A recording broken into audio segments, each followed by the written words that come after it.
হে everyone, নতুন আরেকটা blog নিয়ে চলে এসেছি। চট্টগ্রামে শুরু হয়ে গিয়েছে শারদ মেলা, আর এই মেলাটা হচ্ছে নবাব সিরাজউদ্দৌলা রোডে হল 7-11 ক্লাবে। মেলায় যাওয়ার পর দেখি সেখানে প্রচুর ভিড়, অনেক মানুষ হয়েছে।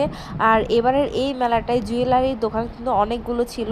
জুয়েলারির পাশাপাশি জামা কাপড়ের দোকান ছিল, স্কিন কেয়ার প্রোডাক্টের দোকান ছিল, আর খাবারের দোকান তো থাকবেই।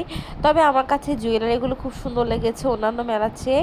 আর এখানে একটু প্রাইস এবার রিজনেবল মনে হয়েছে। এই দোকানটাতে খাঁটি ঘি পাওয়া যায়। আমি জানি না কতটা খাঁটি, কিন্তু মানুষের অনেক ভিড় দেখে মনে হচ্ছে আসলে এই প্রোডাক্ট ভালো হবে। এবারে মেলায় জুয়েলারি প্রাইসগুলো একদম রিজনেবল ছিল।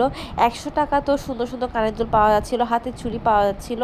এগুলো কথা বলে আর একটু দাম কমানো যাবে, আমাকে ওরা বলেছে যে আমি নিলে দাম কমিয়ে রাখবে। আর এখানে যে জামাগুলো দেখতে পাচ্ছেন, একটা আমার মন মতো ছিল না। এখানে তেমন ভালো জামাই এবার মেলাতে ওরা সেল করেনি, জাস্ট জুয়েলারিগুলোই ভালো লেগেছে আমার। আজকের জন্য ব্লগটা এখানেই শেষ করলাম। সবাই ভালো থাকিও, টাটা।